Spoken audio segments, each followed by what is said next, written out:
আওয়ামী লীগ সরকারের পতনের পর ভারতের সাথে বাংলাদেশের একটা কূটনৈতিক সম্পর্ক দূরত্ব আমরা লক্ষ্য করেছি। বিপরীতে ঢাকা বেইজিং এর সম্পর্ক একটু দৃঢ় হওয়া বা গাঢ় হওয়ার বিষয়টিও আপনার নিশ্চয়ই চোখে পড়েছে।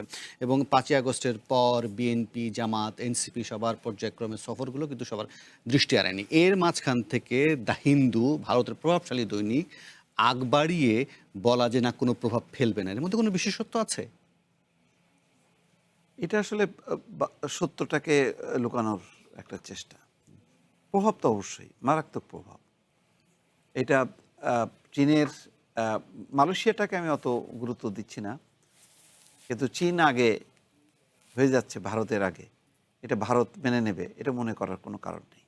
আবার ভারতে যদি আগে হতো চীন এটা ভালোভাবে মেনে নেবে এটা মনে করার কোনো কারণ নেই। আপনার বাংলাদেশ তো দূরের কথা, আপনার ছোট্ট একটা দেশ মালদ্বীপ, মইজুর কথা চিন্তা করেন। সে যখন ট্র্যাডিশন ভেঙে অর্থাৎ ওই দেশের যারা প্রেসিডেন্ট নির্বাচিত হতো তাদের প্রথম সফর করতে হতো ভারতে। সেই ট্র্যাডিশনটা ভেঙে যখন নাকি চীনে গেল, তোলপাড় হয়ে গেল। অথচ মালদ্বীপ অত গুরুত্বপূর্ণ না, মানে আঞ্চলিক শক্তি সব কিছু বিবেচনায়। মূলত একটা ট্যুরিস্ট দেশ। সেটাকেও এত গুরুত্বভাবে নিল, এটা নিয়ে ব্যাপক তোলপাড় চলল ভারতের কূটনীতিতে। সেখানে বাংলাদেশ, যেখানে তারা বলছিল যে রাজনৈতিক সরকার আসলে সব ঠিক হয়ে যাবে, তো সব ঠিক হলো কোথায়? সেই ইউনূস সরকার যেভাবে চীনকে গুরুত্ব দিচ্ছে, তারেক রহমান সরকারও চীনকে গুরুত্ব দিচ্ছে, আগে গুরুত্ব দিচ্ছে। কারণ বাংলাদেশের সামনে যেটা অর্থনৈতিক চ্যালেঞ্জ, তার উন্নয়ন প্রকল্পের চ্যালেঞ্জ, সেই চ্যালেঞ্জগুলো তো আর ভারতকে খুশি করার জন্য তো ভারতে আগে যেতে পারে না। সুতরাং এটা সঠিক সিদ্ধান্ত। কিন্তু ভারত এটা খুব খুশি মনে মেনে নেবে এটা মনে করার কোনো কারণ নেই। ইউনূস সাহেবের সামান্য দু একটা কথা যেটা বলল তাতেই সেভেন সিস্টারকে নিয়ে ষড়যন্ত্র করতেছে, চীনকে ঢুকাচ্ছে বলে কি হইচই করলো। তো সেখানে বোঝাই যায় এটা অত্যন্ত স্পর্শকাতর এবং এটা তারা মনে করে যে এটা তারা অসম্মানিত হলো। এবং তার বহিঃপ্রকাশ তো দেখাই গেল যে দিল্লিতে পুশিন নিয়ে যে কাণ্ডটা করলো, বিন্দুমাত্র এটাকে তারা আলোচনার মধ্যেই আনতে চাইলো না। অথচ আজকে আপনার আন্তর্জাতিক পর্যায়ে আলোচনা হচ্ছে। জাতিসংঘের ডুজারিক সম্ভবত তিনি বলেছেন যে এটা দুই দেশের আলোচনা করা উচিত। কারণ এক দেশের নাগরিক আপনি ঠেলে দিচ্ছেন, অন্য দেশ জানেই না যে রাইট, সেটা কোন দেশের নাগরিক। তো এগুলি তো বোঝা যাচ্ছে এই লক্ষণগুলি, মানে আপনার জ্বরের লক্ষণ তো অনেক রকম হয়। তো রাইট। এই লক্ষণগুলি দিয়েই বোঝা যায় যে এইটা ভালোভাবে তারা মেনে নিচ্ছে ওকে, না। লোটন একরাম আপনি একটু নিশ্চয়ই বলতে থাকুন যে এর মধ্যে দিয়ে আসলে কোনো চাপ তৈরি করবে কিনা। আমি ফাঁকে এখানে চলে যাই, একটু অনলাইন পোর্টালগুলো দেখব। আপনি কি মনে করেন যে সামনে আরও বাংলাদেশের সাথে রাজনৈতিক বলেন, কূটনৈতিক বলেন, বাণিজ্যিক বলেন, নানান প্রসঙ্গে যে চাপগুলো আমরা অনুভব করি সেই ধরনের চাপ দেখতে পাবো কিনা যদি চীনের সাথে আরেকটু গাঢ় হয় সম্পর্ক?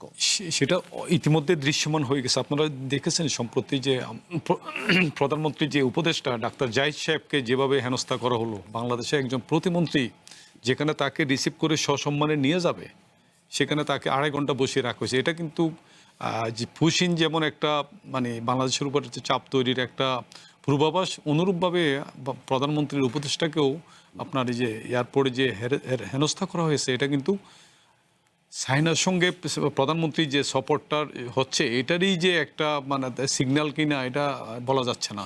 তো সব মিলিয়ে দ্য হিন্দু যে রিপোর্ট করেছে এটা আসলে এটা মানে শাক দিয়ে মাছ ঢাকার মতো। তারা স্বীকার করবে না যে এই এই সফরটা মানে যে তারা ভালোভাবে নিচ্ছে, এটা মানে কোনোভাবেই এটা বলার অবকাশ রাখে না। জি, অসংখ্য ধন্যবাদ। আমার বরং এই ফাঁকে একটু অনলাইন পোর্টালগুলো দেখি। প্রথম আলো তার অনলাইন পোর্টালে প্রথম অংশ জুড়েই বিস্ময়কর খবর রেখেছে।